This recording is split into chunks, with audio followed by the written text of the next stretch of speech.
Welcome into College GridIron here on the FiredUP Network.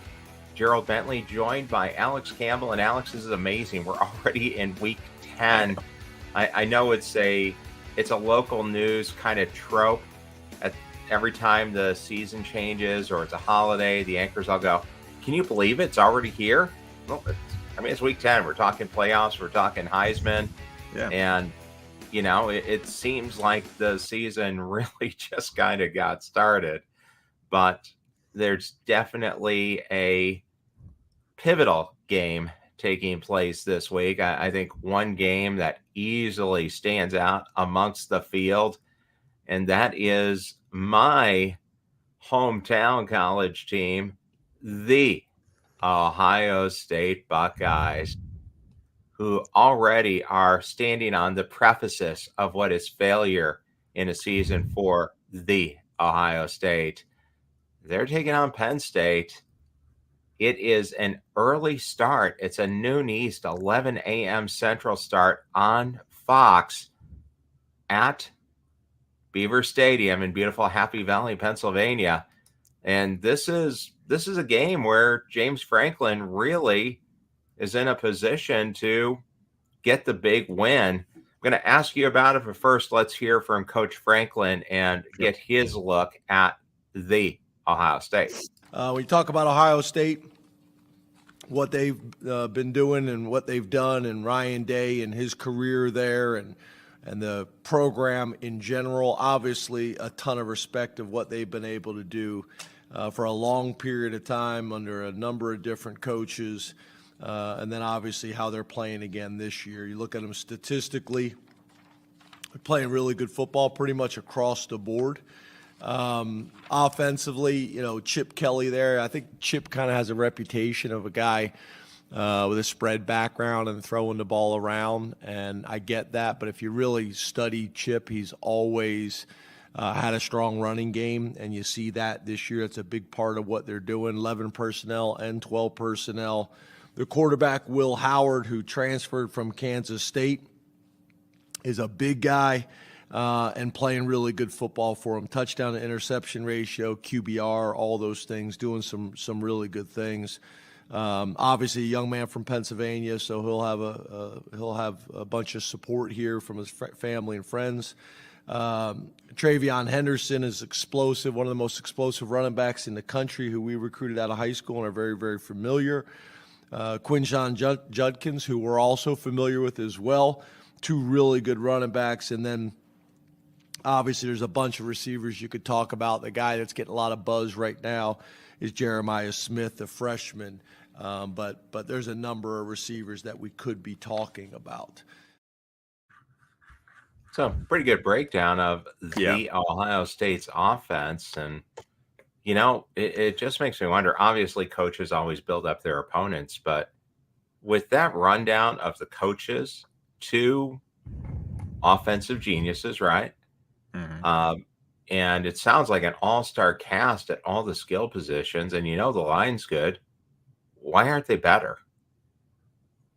Yeah, I just think it's a coaching issue with Ryan Day. I mean, we've talked about it before. That's why you see this sometimes with coaches that struggle. He inherited such like a Lamborghini here, basically. And at the end of the day, like it's a Chevy truck. I mean, it churns along. It gets good, gets pretty good mileage for the job it does. But look, it's like a workman's type team. It's not an explosive team. You know what I mean? But it should, with you got that receiving core, you should be an explosive team, especially when you have those two running backs. The defense should not know what to do.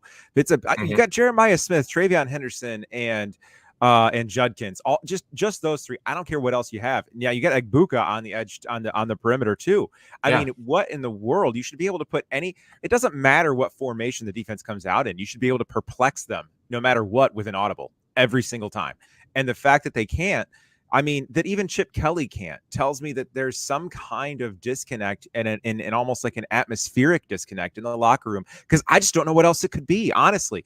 And here we are criticizing a 6-1 team, but again, that I think is just a telltale sign of how talented this roster is. The fact that we're looking at a 6-1 team that, only beat Nebraska by a score off of an absolute embarrassment they suffered to Indiana, for instance. You know what I mean? Like, Mhm. that's what gives us all pause in this game and says, one thing that I'm surprised by, just if I take a step back and look at the television perspective here, is that they didn't flex this to an 8 p.m. game. And I think Yeah. that's more of that Fox money coming in on the big noon kickoff than anything else. But, what's your take on the game? I mean, like, I like Penn State here.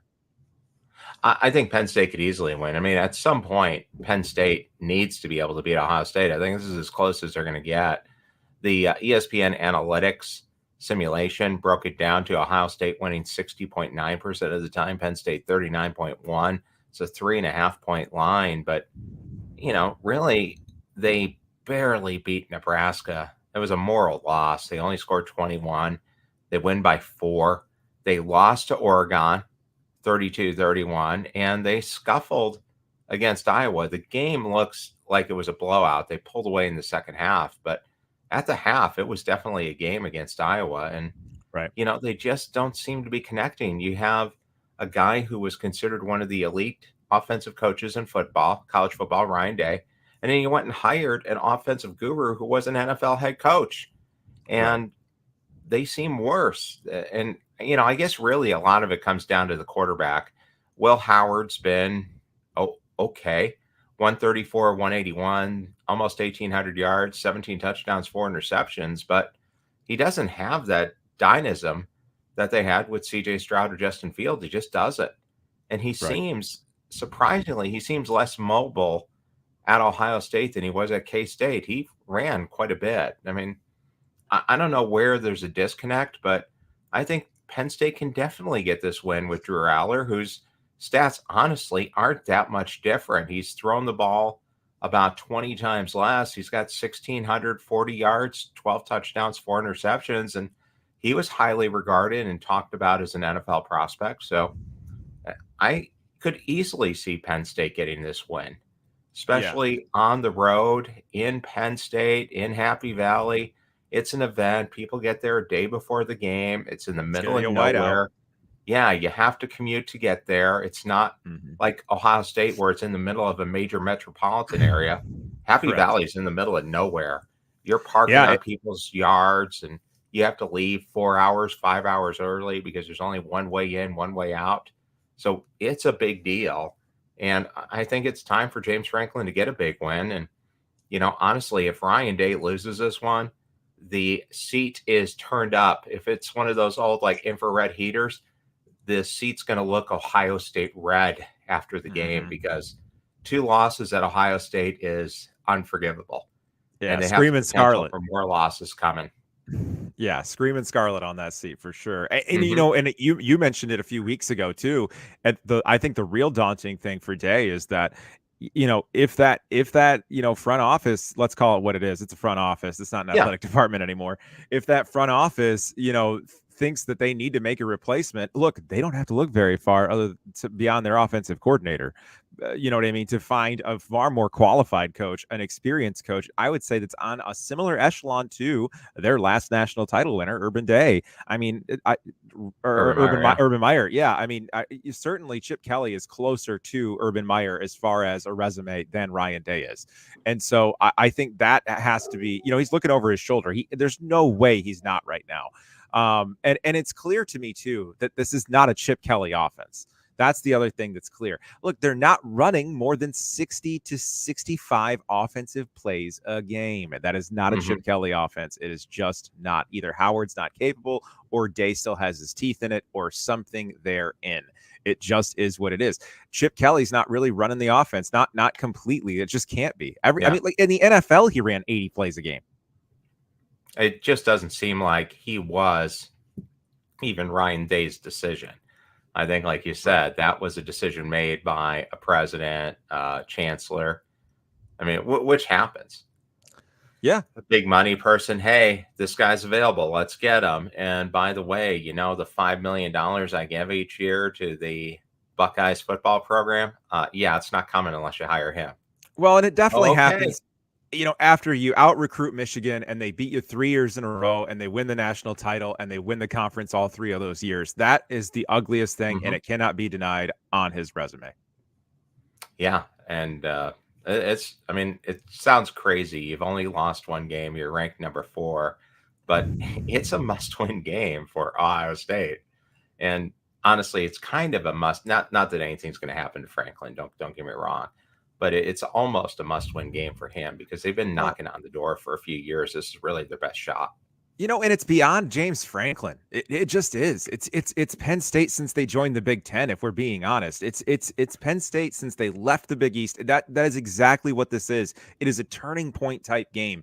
Aller is a 5-star quarterback that comes in, with more clout than Ohio State starter. Franklin has been there the better part of a decade, and it finally looks like he's starting to capture some of the wins that have eluded him along the way. So. No doubt about it, is a make or break year for James Franklin, for Penn State, and again for all of the tradition of Penn State. And like, this is a mountain that Joe Paterno did not conquer, by the way. Yeah, and just to make a couple of quick notes on Penn State before we move on, you wouldn't have seen Joe Pop pulling off the wardrobe that James Franklin did with the hoodie and the Penn State vest. No. And that is a well-hydrated head coach. He had a coffee. He had a Gatorade vitamin water, had an Aquafina, and had a Gatorade. So he was set. I think the only thing, a guy who's well-hydrated, he's going to go out and run a 5K after the press conference. Only thing he was drinking was the no-name coffee with the lid off, man. That's it. And the other ones were sponsors. Yeah. Which, if you watch these press conferences, everybody has some sort of beverage in front of them. They're all sponsors. And it started with Saban and the Coke bottle, and years ago. And now it's everyone, literally everyone. And the SEC, it should all be Dr. Pepper, right? Yeah, 100%. Yeah, exactly. Most college football teams should be Dr. Pepper with the amount of ads that run during college football. Yeah, Dr. Pepper and Coors Light. Well, the Miami of Florida Hurricanes, they sit right behind Penn State and Ohio State. They're ranked number 5. Yeah. They get Duke. It's in Miami. And the only thing that's surprising to me about this game, and Miami should win. They should kill them. Yeah. It's 11 o'clock Central, noon Eastern on ABC, your big national game on ABC. Only $28 to get into Hard Rock Stadium. So it's weird. Even though the Hurricanes are easily playing the best they have in years, it doesn't seem like the Miami crowd's all that excited yet. Yeah, well, you get these transient communities like Miami and LA, and it's like you better be like literally playing in a key game that's going to matter for the college football playoff for us to really show. There's a lot of things to do in Miami, you know what I mean? So I think it starts there. Don't forget the Marlins, the year after they won the World Series, had the lowest attendance in Major League Baseball. The year after they won the World Series, so it's definitely a thing in Miami. For one, two, I think people undervalue Duke as a football program to this day in 2024. I think they're still even with all the success that like Elko had there, and how I think like Duke is becoming, if you compare the two basketball schools, Duke is trending in a better direction than North Carolina is, and North Carolina's got a Hall of Fame head coach. So yeah, you know what I mean. Overstate is welcome. He has, but nonetheless, Duke is in a better spot even after changing head coaches, I think. So there's a lot to be said for Duke. Even going back to like Cutcliffe, like they've been on a good run, Duke for quite a while now. And so I think Duke is still undervalued, and that's why you see the ticket price so low. But I think it's gonna be a pretty good game. I don't know what the number is in it. I haven't looked just yet, but if it's anything beyond like 3 scores, I think I'm probably on the Duke side, honestly. 21.5, just beyond 3 scores. Yeah, no, I'll take, and it's really more about Miami than it is Duke. They have a tendency to play down to the competition. Yeah, and 3 scores is a big margin for a conference opponent, somebody you play all the time. Yeah, exactly. Minnesota Golden Gophers try to knock the Fighting Illini, the Running Illini, out of the top 25. Illinois hanging on at number 24. The Gophers are favorites by 3. Do you think Brett Bielema and the boys can hold on, or do they fall here? Pretty close game. Minnesota 5-3, Illinois 6-2. Yeah, and Minnesota is like one of those under the radar teams so far this year. One thing, and a guy I think that they have this under the radar is Brosmer. He runs that West Coast dink and dunk off that strong running game offense so well, and that is the secret of the sauce there. And Fleck is known for that specifically. Row the boat, everybody do their job. Everybody's one link in the chain kind of guy.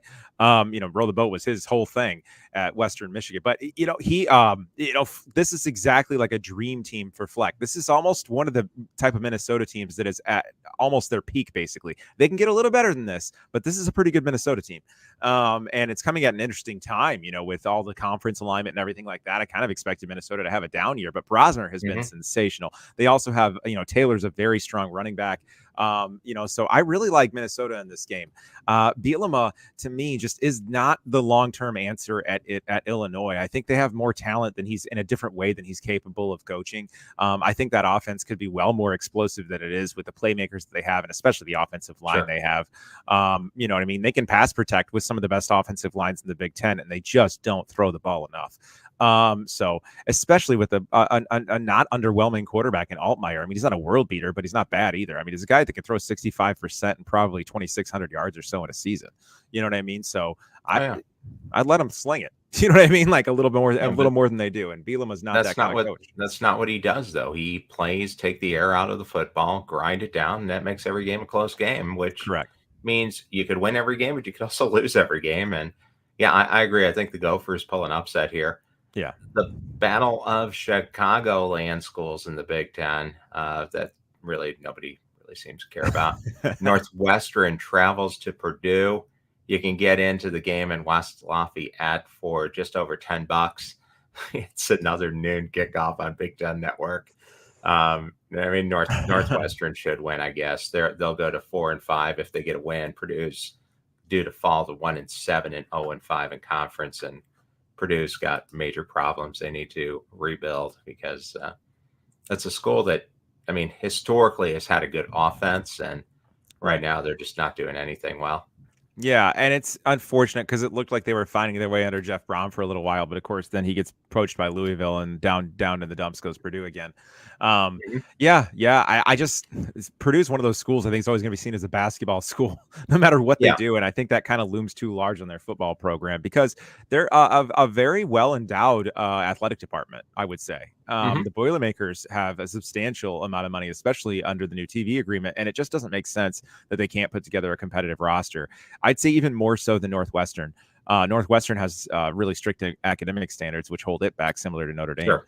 So, you know what I mean? Purdue doesn't have to worry about that, and they still can't compete. You know what I mean? It's interesting. Yeah, it really is because, it's right there. It's Indiana, but it's just outside of Chicago. It's not far at all. They have a major media market in their backyard. They should do well. Well, that's starving for any of these teams to really blow up and challenge Notre Dame too. Whatever. Yeah, Illinois falls in that as well. Yeah. Oklahoma, our other good friend Brett Venables, he gets a week off of the hot seat. They get their chump game. There's no line on it. They're taking on the University of Maine Black Bears, and to continue the trend of nobody caring about the game, $13 get you into Memorial Stadium in Oklahoma to see what's left of the Sooners at 2:30 Eastern. I've never seen this before. The analytical prediction, they played the game 1,000 times on ESPN's computers, and 98.4% of the time, Oklahoma beats the Maine Black Bears. So feel pretty good. If you find a line on it, take Oklahoma, but the major books aren't even posted a line. I guess you could play the money line and you could win $1. If that, you probably have to throw down 100 on it. You know what I mean? Yeah, exactly. It's probably like negative 20,000 or something like that. Oklahoma's going to win, but it doesn't mean anything. Like their fan base doesn't want to even be there. Like that's a couple things, two places that should never have a ticket price below $20, even on the secondary market, Nebraska and Oklahoma. I will take no excuse for it because there's nothing else around that's even close to that level of entertainment, and you should be paying to be there. They should get non-football fans there, and traditionally they do. You know what I mean? Yep. And they're not, Oklahoma specifically isn't right now because of Venables. It is like, it's remarkable how unexplosive that offense is. Truly unexplosive. And it's probably kind of by Brad Venables' design, and that'll end up being his downfall. Yeah. We'll reference it here at the end, but there's a disturbing trend for college football that they may need to take a look at. That's really coming across here. We'll hit it at the end. All right. Indiana continues to roll. Probably they travel to Michigan State, take on the Spartans. Indiana sitting at a surprising number 13. $24 get you in at Spartan Stadium, where Michigan State faithfuls kind of mailed it in. The analytics breakdown 83.3 to 16.7. Indiana's been a buzzsaw, and Michigan State's been okay. Yeah, exactly. I think Michigan State can slow Indiana down a little bit. Call me crazy, but I think they can. I mean, they were a lot better on defense against Michigan than I think it looked like in the end. They've been better on defense. 24-17, one-score game. Yeah, exactly. They've been better on defense this year than I think a lot of people think they have. They're very quick at linebacker. Smith got like a lot of guys to transfer in. I think it's something like 20 guys from Oregon State that transferred there. Most of his skill positions. Their tight end, Veller, that I like a lot. He's one of those transfers. Childs is playing better as the year goes on. I kind of like Michigan State not to win, but probably to cover here, because Indiana, in my opinion, they're so incredible. But I've seen this so many times. I've seen talk about Jonathan Smith. I've seen an Oregon State team do kind of the same thing in the Pac-12 in the past before. I've seen Syracuse come out red hot before, and it just seems like there's always a game like this where it's like, well, we hit kind of the stretch run of the season, and it's an opponent that maybe seems a little underwhelming, but is actually stronger than they look on paper. And I think Michigan State kind of falls into that category. So, but I do think Indiana finds a way to win. But I think this may be one of those that, like, late in the fourth quarter, a lot of those stations are tuned in on a lot of those update desks because it might be closer than people think. 7.5 point spread. I think Indiana wins too. And, $24 get you in. Yeah. The lowest, not the lowest. Second lowest ticket price to get in. Kansas State University, fresh off of the win in the Sunflower Showdown. They're number 17 in the country. They beat a mistake-prone KU. KU continuing to grab defeat from the jaws of victory this year with a lot of self-inflicted mistakes. K-State, though, they do what Chris Kleinman's teams do. They capitalize on mistakes. Yeah. Very tactically sound team. They get to travel to Houston, take on Houston in a Big 12 matchup at 3:30 East, 2:30 Central.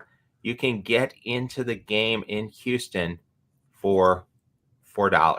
$4. Yeah, Houston's not a good. Get you in. Houston's not a good football team. K-State 84.4% likely to win. 13-point line. I think they win and cover. That would move them to 8-1. Houston would go down to 3-6. Yeah, I'd take Sam Houston on the money line against Houston right now. So yeah. First, give me K-State. First year coach at Houston, he's going to need a little bit of time to get it rolling. But not good. Not a good team. UCLA and Nebraska, the Bruins travel to Memorial Stadium. Yeah, a little bit better. $51 to get in there. That's probably more along the line of what you want to see. Yeah. Nebraska, 6.5 point favorite. And, coming off of that performance against Ohio State, I think you have to say, sure, because they looked a lot better. We heard from Matt Rule on Monday on Sports Wrap talking about wanting to build something for the long term. Well, here's a chance to show it. Get this win. You got your bowl eligibility. You go to 6-3. You go to 3-3 in the conference, and beat a struggling program, but a similar blue blood program in UCLA. Yeah, exactly. You have an opportunity here between UCLA and USC, two teams that I think you'd probably be favored. I know you're favored against UCLA, probably favored also against USC. Then you get Wisconsin and Iowa to finish the year, kind of a little crescendo there. That Iowa game could actually be a little more important than it looks like right now. These things have a tendency to kind of even out towards the end here. And Iowa has the same record as they do currently. So, I kind of like where Nebraska's at. I mean, that Ohio State game kind of put their season on a different trajectory. It's amazing how fast that can turn, isn't it? After the Indiana game to the Ohio State game. North Carolina, talked about them earlier. Yeah. They travel to take on Florida State. No matter who wins, everybody loses. Tickets as low as $14 in Tallahassee to see a conference game. ACC network, so not on any sort of big platform. 2.5 points, 2.5 point favorite for North Carolina. The Tar Heels are sitting at 4-4.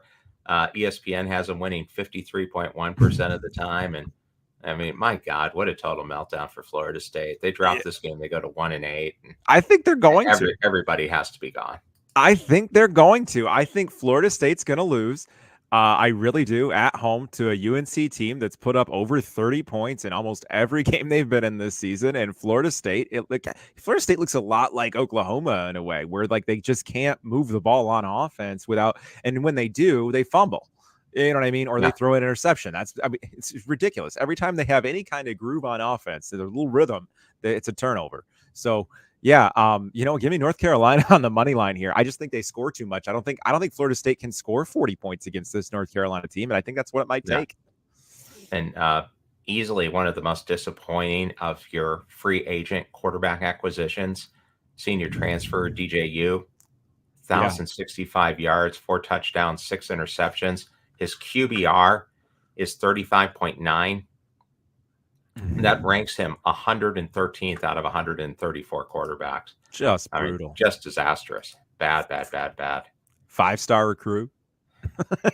Somebody is going to be the new head coach of Florida State next year. They're not running it back for another year. There's no way. Prime time. Can't be him. Now, let's talk about the number 1 team in the country. You see the Oregon Ducks behind me. They're taking on Michigan. Here's what Dan Lanning had to say about it.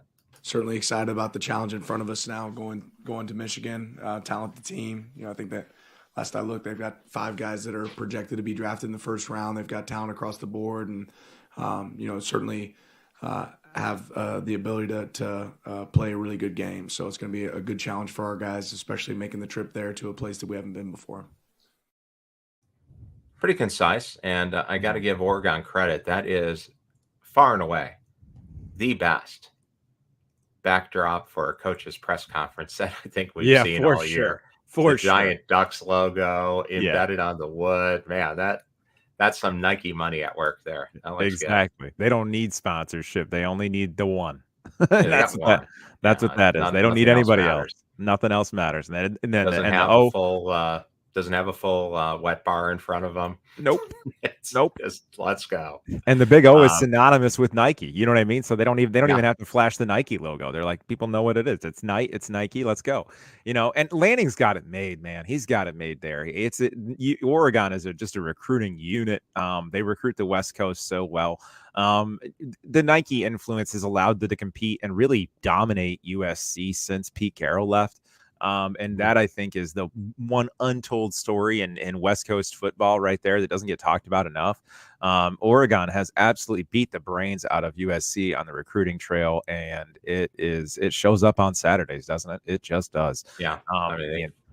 They've throttled everyone this year except for Boise State and Ohio State. Boise State was a field goal game, 37-34. Ohio State, a 1-point game, 32-31. But beat down Purdue 35-0, beat down Illinois 38-9, beat down Michigan State 31-10, UCLA 34-13. I mean, Michigan, with whoever they run out there at quarterback, they're just going to get ran off the field, aren't they? Yeah. Oh, yeah, for sure. And I think because they don't have Wink Martindale is a veteran, NFL type a defensive coordinator, very in like a Don Brown mold. And what you're going to see from Michigan here is, I think that our athletes can match up with your athletes, and they can't. So therein lies the problem. There's too many injuries in the Michigan secondary, then there's too much inexperience back there, and they're going to get burnt. That's my take on that. They're not going to be able to keep up on defense. They're going to try to line up in a lot of man. They just don't run enough zone, and they're not, and because they don't have the blitz package that they did with Mentor or even McDonald for that matter, who are both coaches in the NFL now. they just don't have that creativity on defense. And Michigan, Michigan can recruit with the Ohio States of the world to an extent, the Oregons of the world to an extent, but they're not quite on that echelon in recruiting. And it shows up in games like this. They need a creative mind and somewhere in the coaching staff in order to overcome a team like this. That's been shown. Harbaugh couldn't do it until he had a super young creative mind on defense, basically. So yeah, I'll take definitely Oregon in this one, probably to cover too, because they are going to run up the score. This is a perfect opportunity for what is kind of like a low key marquee win for Oregon along the way in the college football playoff ranking. And if they're going to face a loss in the last 3 games here, then this win would help galvanize them and in that top 4 conversation if they can do it in dominant fashion. Like, they're going to win anyways, but my point is, if they can do it by 3 scores or more, then I think they can press upon the committee that no matter what happens in the Big Ten title game, they're still in that, maybe that 5 spot, you know what I mean, type of conversation. And just to reference a couple of things going on with Michigan that we've talked about throughout the year. Yeah. How do you end up without a quarterback? Their 7th-year senior, Jake Tuttle, retiring from post-concussion syndrome. So he's ready to take his career pension from the University of Michigan Public Employee Retirement System, retiring after a 7-year career. But hopefully he's doing okay. I mean, post-concussion isn't anything to mess with. He's had 5 concussions, and obviously this was it for him. You're not going to go on to play at another level, maybe move into coaching at some level, but he's done. The other guys obviously have proven they're not the answer. So they have offered, supposedly, Bryce Underwood, the 5-star #1 recruit in the country, who has committed to LSU, but now letters of intent don't matter. That was thrown out. Michigan has supposedly offered him, according to multiple reports, $5 million to come in as a freshman quarterback. What do you think about that? Well, it's remarkable, and it speaks to the confidence they have in the quarterbacks in the roster, what they think about Jaden Davis, and what they think about the future, and what Sharon. I mean, that's a desperation move. I mean, you can't see it any other way. But also, it's also would have been clamoring for, so I really can't, rag on it too much.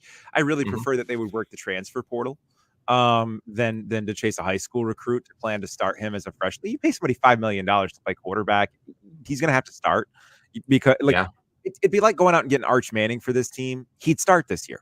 You know what I mean? There's no Quinn Ewers on the depth chart in front of him. You know what I mean? So, I think that it's an interesting move, but it's one that if I almost hope they don't pull it off, because I think if they do, it's going to tank them. I think it's going to tank this coaching staff. I think Moore's gone within 3 years if they get him. I know that sounds crazy, but I think so much hinges on that if they land him. And I don't think they have, like I said, I don't think they have the creative minds in the coaching staff right now to compete. And this kid isn't Caleb Williams. He cannot go through some kind of rocky season like Caleb did at USC and come out looking like a rose. I don't believe that. So I think it's going to be tough. This, if they get him, is the sword that you either dominate the competition with or you die on. And I think they got to look at it like it's that serious, because Michigan is a program where, I mean, look behind me. You know what I mean? It is a storied program. You have to win 10 games consistently. You're not going to this year. You better next year. And starting a freshman quarterback is not usually the key to do that. No, and it shows just really an almost insane level of desperation to slam $5 million to a freshman recruit. Because here, I was looking it up because I was wondering what happened to him. I saw Ronnie Bell from Park Hill High School right down the road. He was in classes with my daughter. Really nice guy, Michigan player, recovered from an ACL injury. So I like seeing Ronnie Bell make big plays, and he downed a punt on the 1-yard line in the game Sunday night, had a big play, had a couple catches against the Chiefs. So I feel good for him. But it made me wonder, hey, what happened to the quarterback from that Park Hill team, which broke the record for touchdowns in a season by a Missouri football team? Not a small state that cranks out NFL players. Right. Park Hill High School, Ronnie Bell's senior year, set the record for touchdowns scored in a season. The quarterback who broke the record for touchdown passes in a season, and just for reference, he broke Drew Lock's record. So Drew Lock, an NFL quarterback, Billy Maples. Billy Maples was recruited to go play at KU, never played it down. He went then to a couple of junior colleges, and he just finished up his career playing in an NAIA school as a sixth-year senior. Ronnie's already in the NFL. Billy Maples was still kind of hanging on, and you know, Right. Nice guy. I'm sure he got his degree, but he transferred 3 times and ended up in an NAIA school. And that's a guy who broke Missouri's single season touchdown record and threw for almost 3,000 yards as a high school senior. There's no guarantee that high school success translates to college. No. Now, maybe with Arch Manning there is, but that's a huge gamble to make on a program. And it's just crazy that you're throwing that much money at one unproven commodity. Well, that shows you better start having GMs working on these programs. It didn't end well for Herm Edwards, but I think he was on the right path at Arizona State, giving up one of his assistants to be a general manager, because you're going to have to start planning what you're doing, because there's a lot of money in college sports, but it's not unlimited. It's not. I think what you have to be careful with in this NIL stuff, because I think that if you know anything about, I'm not friends with, but I'm an acquaintances with John U. Bacon, who is the foremost Michigan football writer pretty much in the world right now. He's got insight into the Michigan football program like no one else. And I can tell you that the regents that contribute that sort of money to the football program, the donors that do, only come down to a few people. And this one is in love with quarterbacks. Let's just say that. This one is known to love quarterbacks and is known to try to lure, and has been penalized by the NFL for tampering to get a quarterback. And his name is Stephen Ross, and he is the Ross School of Business chairman. He's their you know what I mean? Like, their business school is named after him, and he's the one that's forking over the money to do this. And it's putting, and I think that you can look at this as kind of a case study that a lot of schools are going to be in this kind of trap, where you have a very successful alumni who's forking over a ton of cash to make something happen that doesn't always make the most football sense. And now you almost have like a situation where the fans kind of own and run the team to an extent when you allow donors to do that. And I think that, you know, that is why I say it is such a make or break moment for the coaching staff, because I don't think they're the ones fully pulling the strings on that. And I think that's where you get into trouble. We've talked a lot on the NFL side about Deshaun Watson and everything that, you know, the Haslam, you know, family has done as far as keeping him on the field. I think this is in a way, without, you know, kind of the obvious negative red flags, but in a way very similar. Yeah. And it's a case of the tail wagging the dog, very much so. And then on a related note, just one last topic as we're winding down here on FiredUP Network. Get that TrueTVPlus app. You can download it anywhere you get your apps, and you can watch us. You can watch a lot of other good programming. We have John Nelson with his Soccer Down Here report, breaking down U.S. soccer, and a lot of stuff from Joe Pasek. So definitely download that app or watch us on sports.tv. The other thing I wanted to mention is it just jumped out to me taking a look at this. This is a pivotal week. This is week 10. You're kind of winding down to the end of the season. You have a top 5 team you can get in to see it for $28. You have a rival game in conference in the Chicagoland area for $13. Yep. You have Oklahoma. Granted, they're playing a chump, but still $13. You have a conference game in the Big 12. You can get into it for $4. Florida State, $14. I mean, that's a problem, isn't it? I mean, some of these games, just nobody cares. Mississippi playing their SEC chump game against UMass, $2 gets you in. $2 for a SEC game in week 10. I mean, it's just crazy. Well, and yeah, I think that's something they have to be on the watch for too. I don't know. I mean, like, it's something that's been going on for a long time in college football. Like, I can tell you, I grew up, I mean, like, big fan of Michigan for a reason. I grew up not that far from Ann Arbor. Well, most people know, maybe they don't. I don't know. Eastern Michigan is like right there. They're basically like a neighboring college to the University of Michigan. If you go to Rynearson Stadium on a Saturday over the last, 40 years, anytime that like basically Mason Crosby wasn't there, and even when he was, it was like, we can either go to the Michigan game for $50 or we can go to the Eastern game for $8. You know what I mean? So it's always kind of been a thing. It's not, I don't think it's really new to college football. And I think it's going to get pointed at as something that's like, oh, look at all the conference realignment and the playoff and what it's done and, how the games matter less. I mean, look, Purdue wasn't playing a meaningful game either way, bro. Like that. I mean, Sure. You can say what you want, but like in 2000, let's say 8 or whatever, like, the bottom feeder in the Big Ten wasn't playing a meaningful game regardless. And the ticket prices were probably low as hell then. You know what I mean? So That's true. It just wasn't tracked. And I think the other side too is that like, TV can't be overlooked. It's the reason the conference is aligned in the first place, right? I mean, like the TV money is insane because people like to sit at home and watch TV. You know what I mean? And and football is the most commercially, I believe, the most commercially consumable product on the television airwaves right now, because the simple fact you can't record it. Nobody wants to record it because your phone's going to go off. Just like you want to record your favorite team, your phone's going to go off some score update and it's going to ruin the whole thing for you. It's the one thing you can't TiVo, and I've said that forever, and that's why the ad money is insane.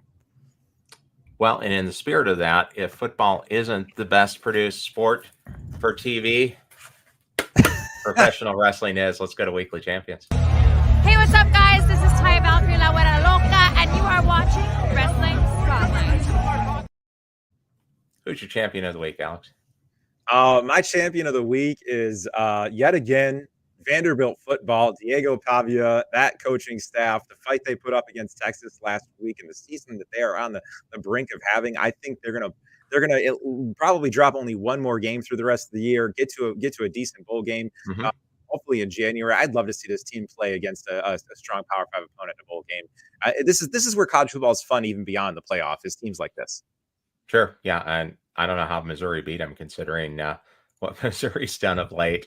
I'm going to go with the guy who, if it's not Cam Ward, this guy's been the best transfer quarterback. Oregon's Dylan Gabriel. Yeah. 2371 in passing yards, 18 touchdowns, 5 interceptions. The Ducks probably go to 9-0. And how much would his old school like to have him still? But definitely he gets the champion of the week. And with that, we'll wrap it up for College Gridiron. You can definitely stay tuned to the FiredUP Network, see more sports and entertainment. You can check out our preview of WWE's Crown Jewel as well, coming up with Alex, your friend, the tribal chief, Roman Reigns, close friend, back into the ring, going up against his hated relative, Solo Sikoa. And Alex, what do you have coming up? Where can people catch you and get some of the picks for these games? Yeah, so Campus Bets on YouTube, really fired up. I got my, super popular. We actually just got to a milestone in subscribers. I'm really happy about, but I won't break the news here. I'll leave it for breaking there. But yeah, our weekly underdog moneyline round robin parlay is my absolute favorite thing. That's why I plug it all the time. We hit over 50% of these. I advise you always put it in a round robin, but you get plus odds on everything. And it's really a bunch of fun. It makes your whole Saturday fun to watch. You put like a tiny amount down, like $1 on each game, and then it just like, you know what I mean? You just watch the whole thing because you get like 20 million chances at winning. So yeah, I love these money line parlays. So Campus Bets on YouTube. Find us there. Okay, great. And we'll be back with more right here on the FiredUP Network. Stay tuned for more sports and entertainment.